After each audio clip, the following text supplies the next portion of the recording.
Welcome to Coronavirus The Rundown. I'm Usher Qureshi. Each day we showcase how communities are taking on coronavirus. We also break down the big headlines. Today, a milestone. Every state is at least partially open for the first time since coronavirus forced historic shutdowns. Connecticut was the last state to start lifting restrictions. Experts say even with states reopening, social distancing is necessary to keep cases down. 4 million people should get their stimulus payments this week on prepaid debit cards. They can be used as a Visa card or to get cash from an ATM fee-free. The Treasury Department says the cards will arrive in plain white envelopes from Money Network Cardholder Services. People can activate and use the cards immediately. Inovio Pharmaceuticals says its potential coronavirus vaccine produced protective antibodies and immune system responses in mice and guinea pigs. It's more positive news in the race for a safe and effective vaccine. The company is doing human testing right now and will have initial data in June.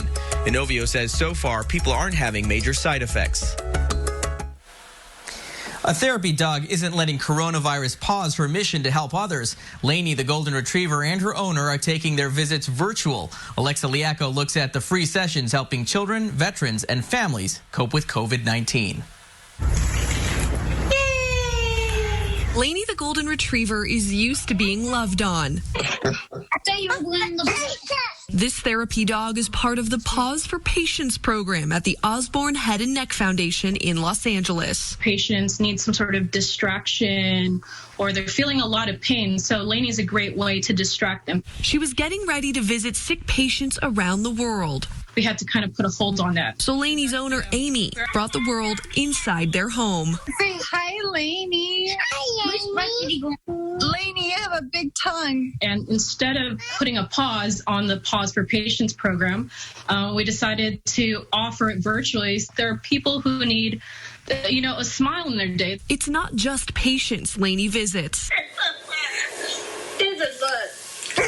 Anyone can make a Zoom appointment for free. Speak, Lainey. Louder. Lainey, as a therapy dog, her main skill is to provide compassion and empathy and to be intuitive to the patient or the people's needs. And Lainey knows just how to show off for the camera. Look at that tongue. As soon as she knows the lights are going on and I have the camera, she just literally stands behind the backdrop and just sits and just smiles. She's very sassy and poses. Some visits are filled with dress-up costumes, but for veterans like Jimmy Harris, the calls are a powerful release. Oh, sweet. She's doing tricks for treats. Some vets, you will see horrible things in the military, in combat, and it can mess with someone's mind. So I think the connection with an animal just helps bring a calmness over the person's mind. The escape sorely needed by so many right now. She's able to kind of make people build those connections that they might have lost touch because of COVID-19. But even when this pandemic ends, Amy says she and Lainey will continue this new kind of healing, a healing Amy has felt firsthand. I lost my dog a year and a half ago, and I got Lainey last year. So the dogs have always gone and given me hope and help during difficult times. And so I wanted to be able to bring that to people. Because their mission is like a good chew toy, too precious to ever give up. And if we can just bring hope to people, then we did our job. I'm Alexa Liaco reporting. As more people return to work, parents are looking for childcare again. In states like Texas, daycares are reopening under stricter guidelines. Still, some parents are questioning whether it's safe for children to return. Pediatric experts say parents should be able to check out the facility before kids spend time there. Ask if you can come see it. If they are not willing to have you come see the facility, even if they screen you ahead of time, that would be a red flag to me, because I would want to make sure that I'm seeing, if they tell me that they're able to social distance, do things like that, I want to confirm that for myself. A few things daycares should be doing to keep kids safe include having them wear masks if they're 3 years or older. They should also be screening anyone before they enter the building, regularly checking children's temperatures, and they should thoroughly disinfect any communal toys. So you're making sure that any communal toys are, number one, limited, but also that how we clean them is with the appropriate products, that we're doing it frequently throughout the day. And if a toy is touched, that it is in a bin where nobody else can use it. Daycares can also make sure they're social distancing by having kids play outside more often or creating barriers with tables. And they should have a plan in place in case anyone gets sick. At the end of the day, we're not seeing as many COVID-19 cases in children. Doctors are still learning about the virus and believe that children dealing with obesity may be at higher risk. But at this time, children don't make up a large number of cases. Well, firefighters are working around the clock right now, and some local vendors are teaming up to help. Kai Beach shows us they're donating time and food to help feed first responders. In my career as a firefighter, I've never seen anything like this. Firefighters need a lot of food to fuel them in their fight on the front lines. Every day that we go out, we burn a great deal of calories. Captain Greg Pixley of the Denver Fire Department says it takes a lot of energy to protect the public during this pandemic. It's difficult for us to be able to work continually and to go to call after call without having the opportunity to sit down and have a fresh prepared meal. Now a group of small businesses are making a big difference by donating fresh food to local fire stations. And the people behind this project say this is much more than just another meal. It's food for the soul. Something as simple as a meal can be something that's really comforting and heartwarming. Chris Franklin of Lever's Locavore grocery store helped organize this event. He describes it as adopting firehouses. That meal, once again, is more of a symbolic token of our appreciation for everything that they're doing. From ground beef to fresh produce, dozens of local companies have decided to donate their products and have them shipped to fire stations across the community. Just seeing their gratitude, and it's just pretty rewarding. Rewarding and inspiring. It's heartwarming to know that we are appreciated this much. Captain Pixley says this project helps his crew's mind, body, and souls. It is more than food. It allows for us to be able to come back to the firehouse and not have to worry about where our next meal's coming from. I'm Kai Beach reporting. With historic unemployment right now, some people might be considering a career change. Why the welding industry is attractive for some people looking for something new. And the nurse who started jump roping to relieve stress is inspiring people worldwide. We'll show you why they're all jumping for joy. For 12 months. Trust me.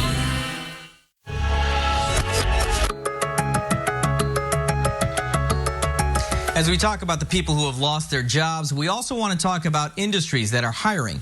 Some companies tell Amanda Brandeis now might be the best time to consider a career change, maybe into a field you haven't considered. And planning now might pay off big in several months.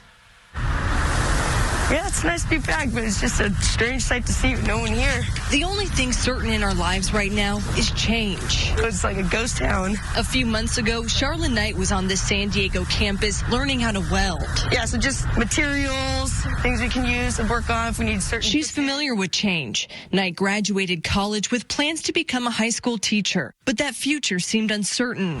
The teachers were getting their pink slips, like 10 years were getting their pink slips, like the budget cuts were left and right. Then she got a glimpse of this. I was so excited and into it, I just absorbed everything. She apprenticed at a friend's welding company and took free classes. If you were just coming in with truly no background knowledge where you didn't even know what the word welding meant, you're looking at anywhere from 9 months to a year until we would feel confident in saying, hey, you could probably go out there and get that first welding job now. Brad Dorschel says nearly all students who complete the majority of program hours land a job right away, even in this economy. You don't need specific traits to be a good welder. You do need to be dedicated to learning the process. Dorschel doesn't see any change in that demand. And while campuses are closed, students can still take online classes. We have this large influx of people that are getting ready to retire, and nobody has been trained to backfill those positions. It's estimated the welding industry will face a shortage of 400,000 workers by 2024. If the workflow goes at the rate we've been told it's going to go, there potentially could be some issues with having enough workforce to get out to the sites. Douglas Tracy is part of a San Diego apprenticeship union. Members receive free education while working a paying job. It doesn't cost you a nickel to get in. You're going to start off with $20 an hour, and in a matter of 5 years, you're going to be making, using today's wages, $41 an hour. Plus a pension, 401k, and health benefits. Salaries vary by state. Tracy's seen hotel workers, bartenders, and even lawyers make the career change. Now's your chance. Get the training so when this is over, you're ready to go to work. Once stay-at-home orders are lifted, Knight is going to an elite pre-apprenticeship program. Change, she says, isn't always a bad thing. In San Diego, I'm Amanda Brandeis reporting. If this story has you considering a job change, first reach out to your local community colleges to see what they offer. This option will likely cost money, but is flexible. Colleges offer weekend or night classes, and students can attend classes 2 days a week and complete the course in less than a year. If you want to get the training through a union, this path is free and also gets you a paying job right away. But first, you'll have to be selected to join. After you complete the multi-year training program, you're required to work for the union for a certain number of years or risk paying a fee if you leave. You've probably seen the ad saying Alone Together. It's a campaign launched at the start of the pandemic, originally focused on the importance of staying home and social distancing. Now that people feel more isolated, stressed, and anxious, it's shifted to mental health. The Ad Council brought on the JED Foundation, a charity that focuses on emotional health and preventing suicide. It is really important, first, that we realize that these feelings are normal, a normal human reaction, but also that we can do things to help protect our mental health. The groups recommend what other mental health experts say to stay well, staying calm and physically active, keeping meaningful connections, and eating and sleeping well. AloneTogether.com has a host of resources. Experts hope the pandemic will help reduce the stigma of mental health because nearly everyone is experiencing these feelings. I think it's just hard not to be touched by it in so many different ways. And it's just extraordinary how much care there is out there to make sure that mental health and wellness is front and center. And I do think that this gives us opportunities to cope together, to be resilient together, so that we can lay the foundation to come out of this with post-traumatic growth and a stronger sense of solidarity in community, because we've gone through this together. The Ad Council says nearly half of young adults across the U.S. report feeling depressed or anxious amid the pandemic, and 2/3 of people who saw the campaign took some sort of action. Businesses like MTV, Comedy Central, Snapchat, and TikTok are now involved to help the message reach more people. A group is helping people who are experiencing anxiety right now. Shannon Sims introduces us to the Jump for Joy Squad. When LaDonna Telford found herself feeling anxious coming home night after night working as a hospice care nurse, she had to find a way to relieve the stress. I would notice when I would jump, my anxiety would decrease. I felt better. I wasn't sad and down. With a rope and some time, she began to jump. My first jump was 14 seconds. She shared the video on Facebook with a few friends. And now, like I said, I'm at 60 seconds, and I'm not as short-winded. Like the first couple weeks that I jumped, it took a while for me to recover. And now I could just jump and keep on. Monette Harmon took notice but admits she was not excited to take the nurse's orders or about jumping rope. Okay, I'll watch y'all, but I'm not jumping. But it was clear LaDonna's motivation was infectious. What has it done for you now, being more than, 6 weeks into the game? After a while, I did pick up the rope. My kids picked up the rope. My grandkids picked up the rope. My husband picked up the rope. My siblings. So we're just all jumping. With a small following, LaDonna decided to start a group, the Jump for Joy Squad. It's amazing to see my hometown because people are jumping outdoors. And so I'm like seeing neighborhoods that I lived in. It connects me with my childhood. And it's not just LaDonna's friends in Milwaukee. The group has crossed state lines and borders. We have people jumping in 74 countries. Growing to over 30,000 members in 4 weeks. As of last night, there was a young lady and her son jumping in central Kenya. It's inspiring, especially for a person that deals with depression. You can see the joy in someone else and you find that joy within yourself. Monette has found purpose in managing the Facebook page. I don't have time to be sad or hurting or dealing with, being diagnosed as being bipolar. I don't have time for all of that because I need to make sure that there's some joy out there for others. And that's why I say it kind of gave me some purpose. Go. LaDonna never thought that a new hobby would inspire so many, but she says, jump for joy, jump for joy. The purpose of the group is to simply jump for joy. Jump for joy, jump for joy, jump for joy. A diner is now operating as a food pantry in one community, how it's inspiring others to do their part to help.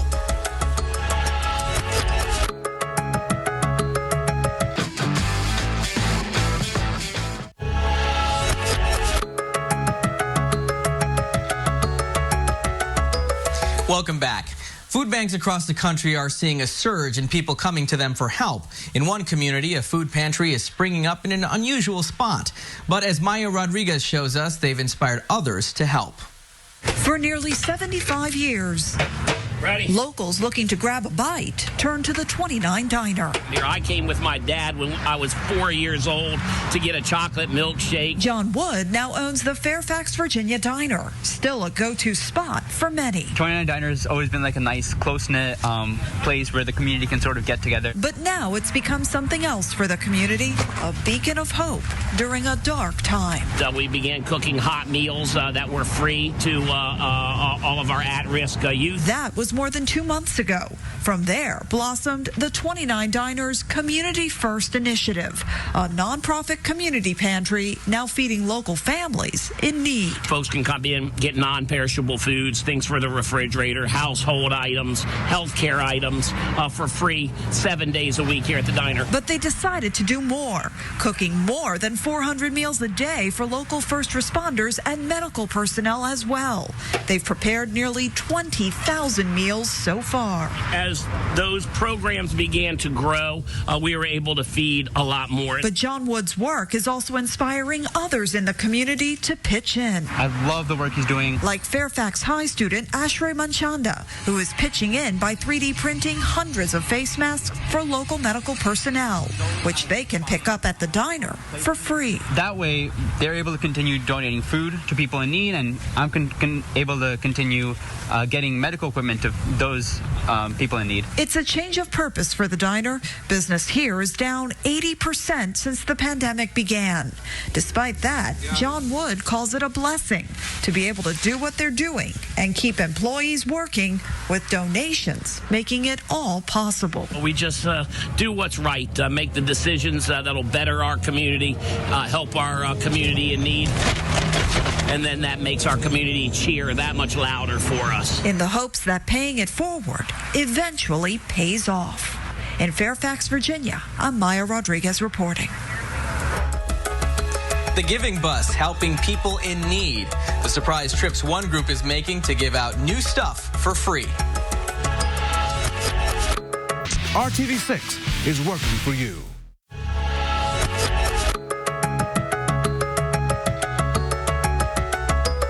Welcome back. We like to end the rundown with stories that remind us of the good going on. Today, it's the Giving Bus, helping people in Nashville. The Nashville Inner City Ministry organizes the program to get people in need new products. Some stores recently started donating extra inventory, everything from bedding to cleaning products to food. The ministry doubled down on its investment in transportation because of coronavirus, so it could get people the stuff they need.